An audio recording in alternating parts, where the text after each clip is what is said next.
Bonjour et bienvenue sur France 24. Bienvenue ici à New York. Nous sommes en marge de l'Assemblée générale des Nations unies et notre invité aujourd'hui est le nouveau président du Kenya, William Ruto. Merci beaucoup. Il s'agit évidemment de votre première Assemblée générale des Nations unies. Ça ne fait que 10 jours que vous avez pris vos fonctions présidentielles. Il y a désormais un enjeu majeur qui est la sécheresse, qui frappe votre pays, la Somalie et l'Éthiopie. La pire sécheresse depuis 40 ans. Sans doute, en tout cas, mais l'attention du monde, elle est tournée ailleurs. J'en ai parlé à l'Assemblée générale. Rien qu'au Kenya, il y a plus de 3,1 millions de personnes qui sont touchées par la sécheresse. Ils ont perdu 70% de leur bétail. Ils n'ont pas eu de véritable récolte pendant 4 ans. Et c'est vraiment très grave. Et en fait, ça nous a forcés à réorganiser notre budget pour pouvoir apporter davantage d'aide d'urgence, alimentaire, leur apporter de l'eau, améliorer la situation. Sans ça, les gens vont affronter des dangers véritables, la famine. La famine. Et ça, c'est le cas pour l'ensemble de la Corne d'Afrique, la Somalie, beaucoup d'endroits, Djibouti en Éthiopie et beaucoup d'autres endroits.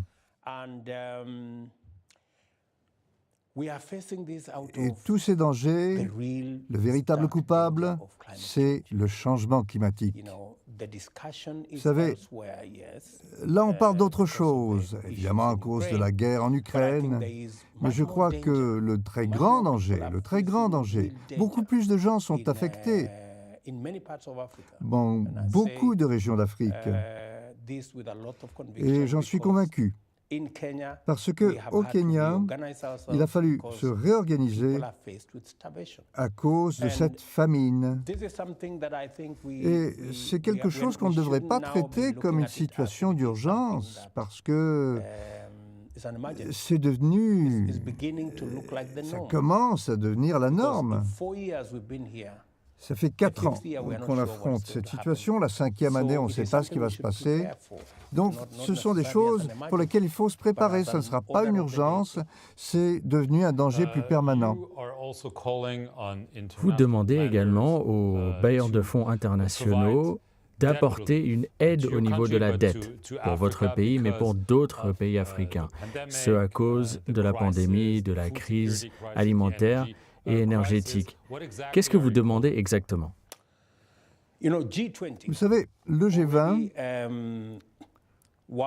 a déjà travaillé avec différents pays pour annuler une partie de leurs dettes. Alors, ce que je demande, c'est qu'on comprenne mieux ce qui se passe pour nos économies. Parce que avec la pandémie, on a désormais des prix alimentaires qui sont très élevés, un coût de la vie qui est très élevé. La guerre en Ukraine a complètement bouleversé la dynamique de l'approvisionnement des céréales et des engrais. Et puis, il y a cette sécheresse. Donc, vraiment, la situation est très grave. Et nombreuses sont les économies qui ne peuvent pas répondre à cet ensemble de défis. Et c'est pour ça que c'est important, parce que beaucoup de pays, dont le Kenya, doivent réorganiser leur budget. Il faut même réduire les crédits de l'éducation, les crédits de la santé, les crédits de l'eau, pour pouvoir répondre à ces défis posés par la famine. Et tout ça à cause du changement climatique. Combien est-ce qu'il vous faut, Monsieur le Président? We are looking at about 80 billion Kenya shillings. Il s'agit d'environ 80 milliards de shillings kenyans à court terme, 86,5 milliards pour être précis, et sur le long terme, pratiquement 4 à 500 milliards de shillings kenyans. Et ce n'est que le Kenya. Si vous considérez l'ensemble de la Corne d'Afrique, des défis encore plus grands se posent ailleurs. C'est pour ça que je dis que ce n'est plus un défi que chaque pays peut relever. Il s'agit d'un défi qui est multiple, multilatéral, et c'est pourquoi les institutions, les bailleurs de fonds, le G20, le Conseil de sécurité doivent s'atteler à ce chantier très grave. Monsieur le Président, j'aimerais revenir sur certaines crises régionales. Il y a de nouveau la guerre dans la région du Tigré, en Éthiopie. Il y a également l'Érythrée qui est impliquée. Quel est votre niveau de préoccupation avec cette situation? Il semblerait que les choses tournent mal. Nous sommes très préoccupés, parce que ce qui se passe en Éthiopie va forcément avoir des répercussions sur le Kenya.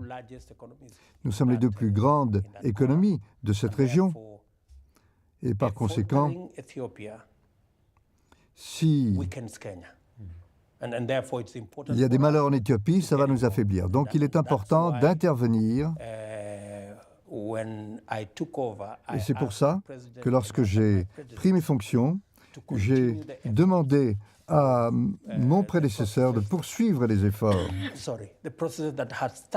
de poursuivre le processus qui a été entamé pour qu'on puisse trouver une solution de ce conflit en Éthiopie.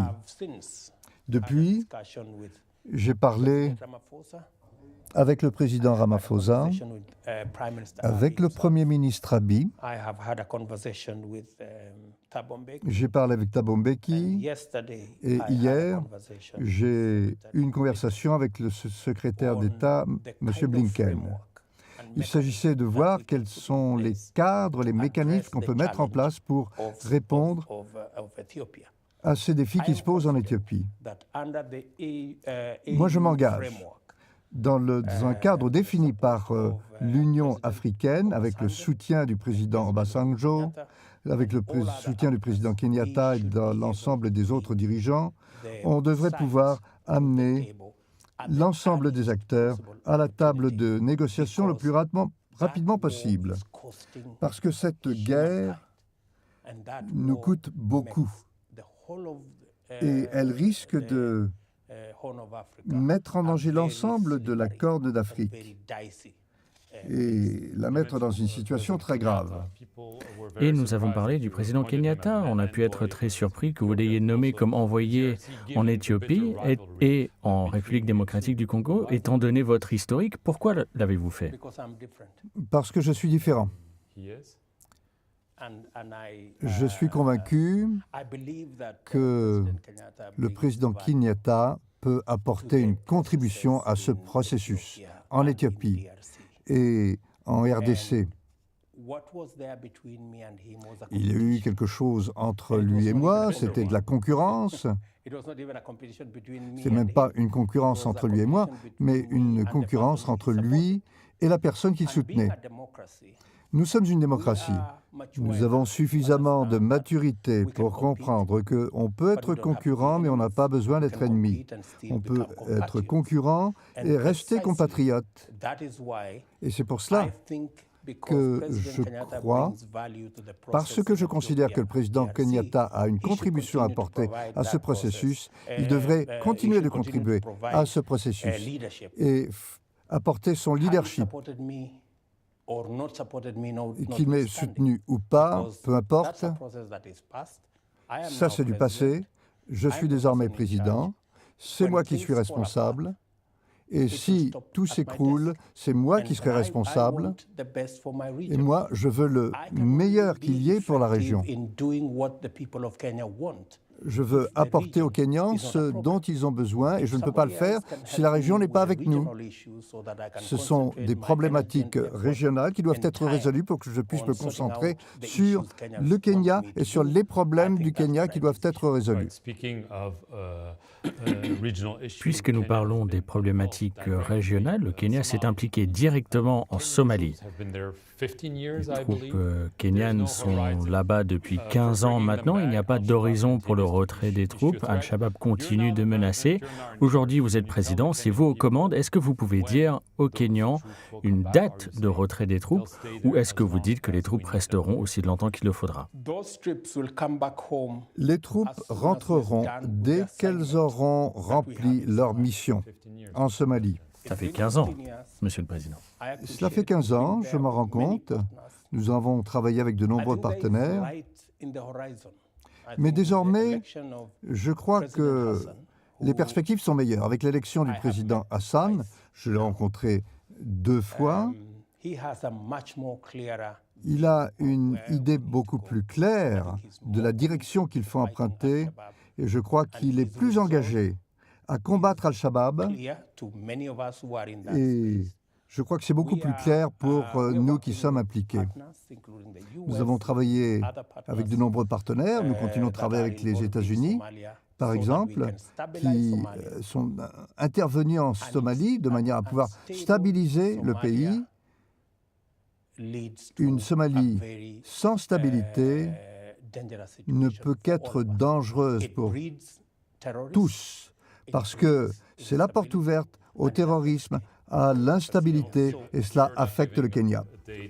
Donc pas de date définitive pour le retrait des troupes. Les Kenyans voulaient qu'on ait terminé ça hier, mais ça ne résout pas le problème. Si nous intervenons en Somalie, ce n'est pas tellement pour la Somalie, c'est beaucoup plus pour le Kenya. Pour ma dernière question, j'aimerais revenir sur un élément récent.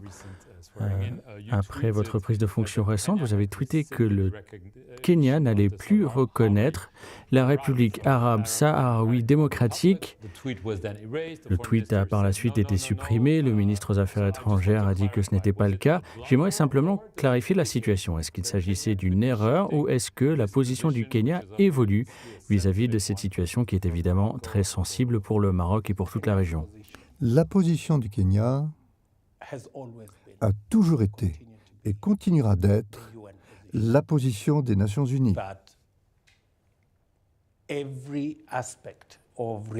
Chaque aspect de la relation entre les Sahraouis, le Maroc et l'ensemble de la région doit être traité de manière démocratique.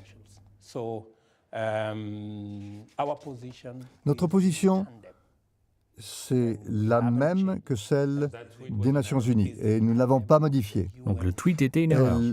C'est la même que celle des Nations Unies. Donc rien n'a changé. Rien n'a changé. Je souhaite vous remercier pour votre présence ici sur France 24. Nous vous interviewons peu après votre prise de fonction à la présidence du Kenya. Merci beaucoup d'avoir regardé cette édition ici sur France 24 depuis New York.